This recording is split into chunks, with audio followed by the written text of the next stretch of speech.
जय हिंद दोस्तों। आज मैं बात करने जा रहा हूं जन सुराज के बारे में। प्रशांत किशोर जी का जन सुराज, जिसे आप जानते होंगे, सोशल मीडिया पर भी आप देखते होंगे। ये प्रशांत किशोर है कौन, ये जन सुराज है क्या? तो आपको बता दूं कि प्रशांत किशोर जी जो है वो किसी नाम के पहचान के मोहताज नहीं है।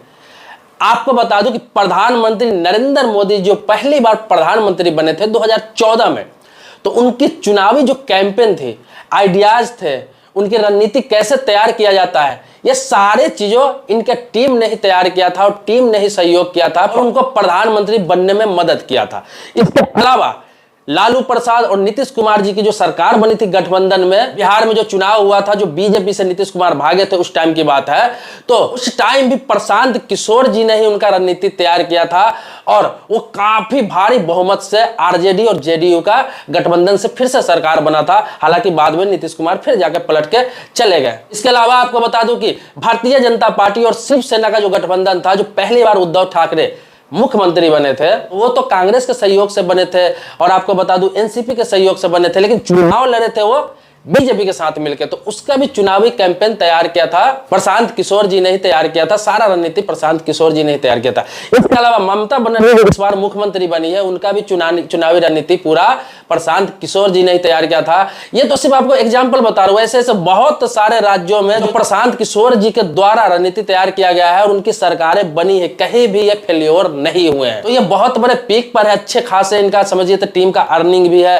अच्छा खासा नाम भी है, शोहरत भी है। इससे पहले भी प्रशांत किशोर जी अच्छे ओहदे पे काम कर रहे थे। तो आपको बता दूं प्रशांत किशोर जी है तो ये राजनीति में क्यों आना चाह रहे हैं, क्या है इनका मकसद? तो मैं आपको पर्सनल एक्सपीरियंस बता रहा हूं। मैं 2019 में इनसे मिला था, जिस समय इनको राज्य मंत्री का दर्जा प्राप्त था जनता दल यूनाइटेड की तरफ से। जो जनता दल यूनाइटेड का युवा विंग है, मतलब युवा जनता दल यूनाइटेड उसे बोलते हैं, युवा जदयू।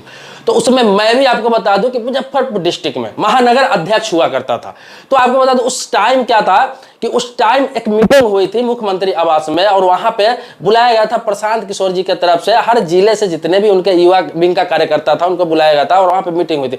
उसमें उन्होंने ये जो बात, जो चीज ये अभी कर रहे हैं, ये उन्होंने 2019 में ही उस मीटिंग में कहा था। सभी को संबोधन करते हुए उन्होंने ये कहा था कि बिहार में फैक्ट्री, कंपनी, रोजगार की काफी समस्या है। यहां से डेली दसियों की संख्या में ट्रेन जाती है और भर के जाते हैं दिल्ली, मुंबई, कोलकाता, चेन्नई, हैदराबाद, बेंगलुरु। ये तो मैं बड़े शहरों का नाम बता रहा हूं। आपको बता दूं कि बिहार का वर्कर आपको देश के हर छोटे से छोटे शहर में आपको मिल जाएगा, काम करते हुए, मजदूरी करते हुए।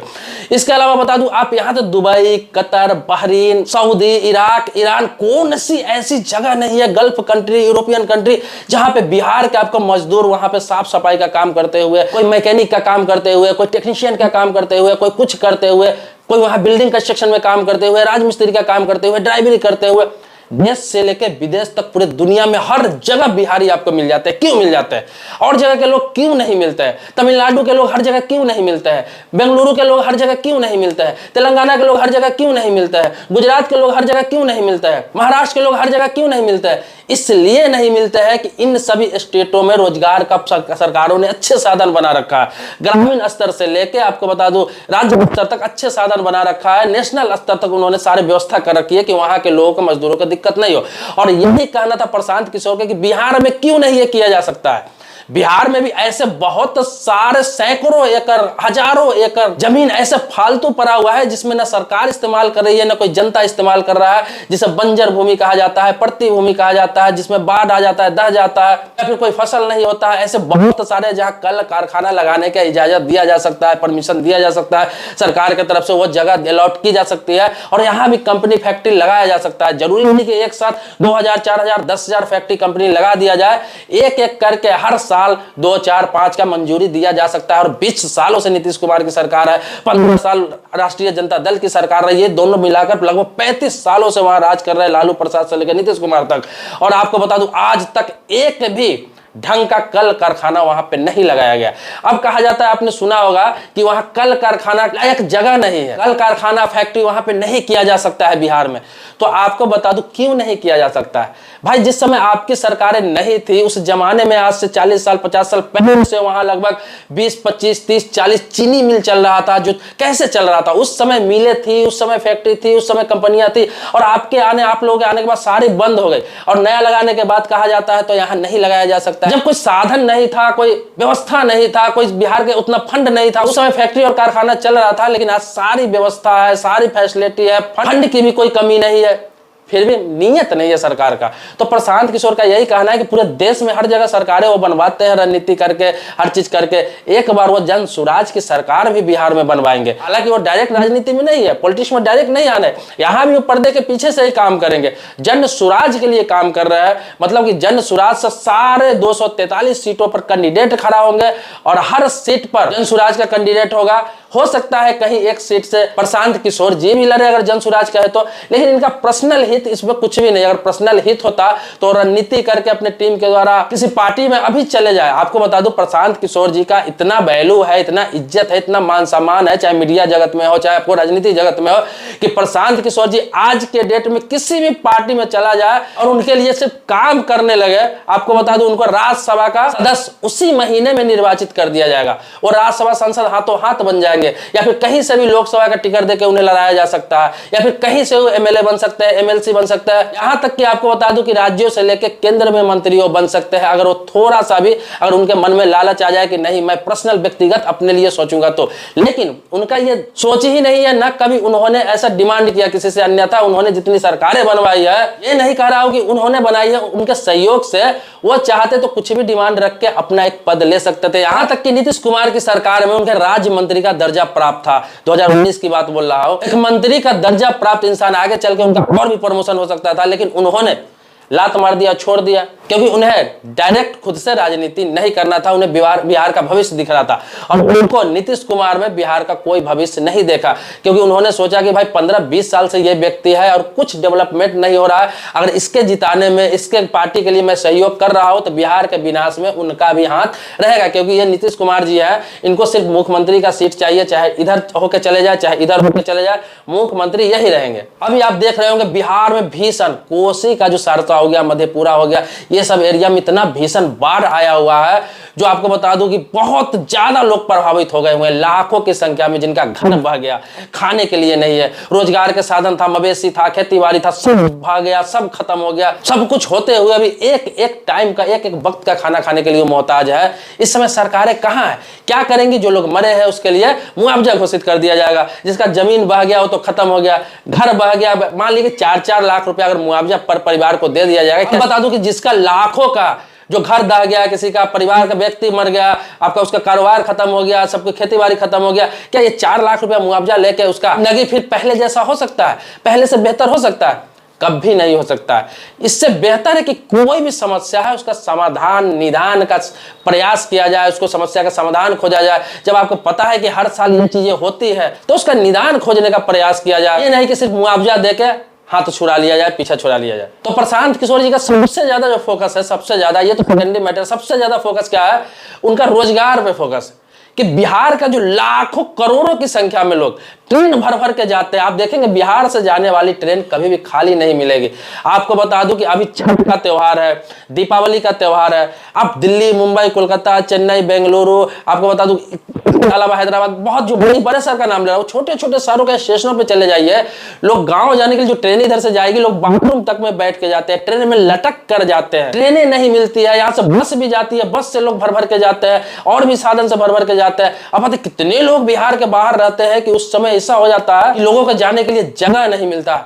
तो इसी से समझ लीजिए कितना भीषण संख्या में बिहार के लोग बाहर रहते हैं। ये कब रुकेगा पलायन? ये कब लोग अपने गांव में, अपने जिले में, अपने राज्य में काम मिलेगा? अरे नौकरी कोई ज्यादा का नहीं, यही प्रशांत किशोर कह रहा है कि कोई नौकरी ज्यादा के लोगों को नहीं मिलता। और ये सत्य भी है। बिहार के जितने भी लोग रहने वाले हैं वो लिखेंगे कमेंट बॉक्स में कि मैं आपको बता दूं, चाहे आप कहीं भी जाकर काम करते हैं, आपकी सैलरी, स्टार्टअप सैलरी होती है 10,000, 12,000, मुश्किल से जो बहुत दिनों से काम कर रहा है किसी कंपनी फैक्ट्री में, लेबर मजदूर है, वो बहुत अच्छा कारीगर भी हो गया तो 15 से 20,000 से ज्यादा उनकी सैलरी नहीं है। और उससे ज्यादा वो कमाते भी है तो टाइम करके कमाते हैं, अलग तरीके से कमाते हैं, लेकिन उनको जिस काम में उनका महारत हासिल है उसमें उनकी सैलरी नहीं है। वही 10,000, 12,000, 15,000 मैक्सिमम, बहुत पुराना 20-25 साल तक काम कर रहा है तो 20,000।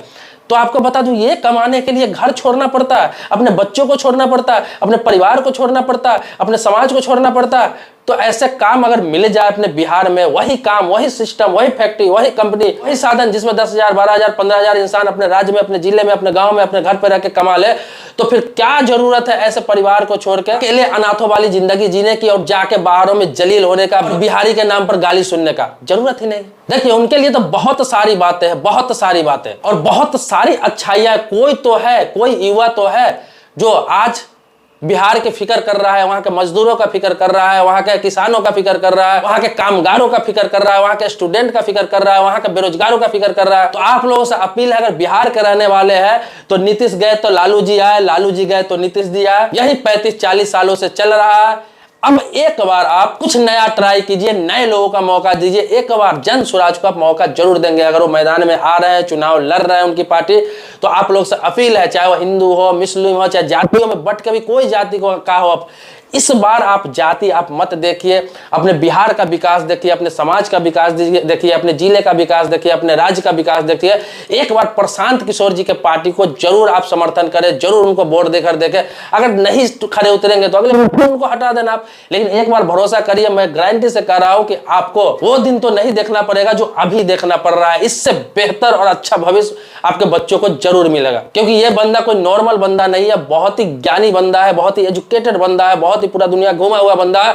और पॉलिटिकल तौर पर देखा जाए तो कोई भी ऐसी पार्टी नहीं है, लगभग की बात बोल रहा हूं, जितनी भी बड़ी बड़ी पार्टियां हैं उनके लिए ये काम कर चुके हैं। इसलिए इनको आइडियाज भी है, अनुभव भी है कि कैसे पार्टियां लड़ती है चुनाव और जीत जाने के बाद कैसे लोगों के साथ धोखा करती है। तो ये आइडिया है, ये चीज नहीं करेंगे। अगर ये चीज इनको करना होता तो उस पार्टी के लिए काम करते और पैसा पे पैसा खूब बनाते और मान सम्मान, इज्जत, मंत्री पद सब इनको मिलता। मेरी लाइफ में एक ही बार प्रशांत किशोर जी से मुलाकातें हुई है और बहुत बेहतरीन इंसान है, बहुत बेहतर व्यक्तित्व के आदमी है और बहुत अच्छे स्वभाव के व्यक्ति है, व्यक्तिगत तौर पे भी। और जितने लोग मिल रहे हैं अभी उनसे, जो वो पद यात्रा निकाल रहे हैं, जितने भी लोग उनसे मिल रहे हैं, सभी लोग आज तक कोई भी उनको बुरा नहीं कह रहा है, खराब नहीं कर रहा है, उनकी नीतियों पर उंगली नहीं उठा रहा है।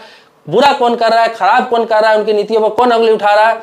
वही लोग जो आज सत्ता में है बरसों से और कुछ किया नहीं, और उनके विरोध में वो बोलते हैं, उनके खिलाफ बोलते हैं, उनको काम करने के लिए बोलते हैं। इसीलिए जो सरकार के लोग हैं या सरकार के विपक्ष के पहले से लोग हैं, वही लोग उनकी बुराई कर रहे हैं, उनका विरोध कर रहे हैं। अन्यथा पब्लिकों में बहुत प्यार है उनके लिए। और रही 10%, 20%, हर लोगों के विरोध में कोई ना कोई होता ही है, वो अलग मैटर है। लेकिन प्रशांत किशोर जैसे व्यक्ति अगर बिहार के कोई पद पे आ जाता है, वहां की राजनीतिक विरासत उन्हें एक बार मिल जाता है, बिहार भी ऐसा मिलेगा कि दूसरे स्टेट से लोग बिहार में काम करने जाएंगे।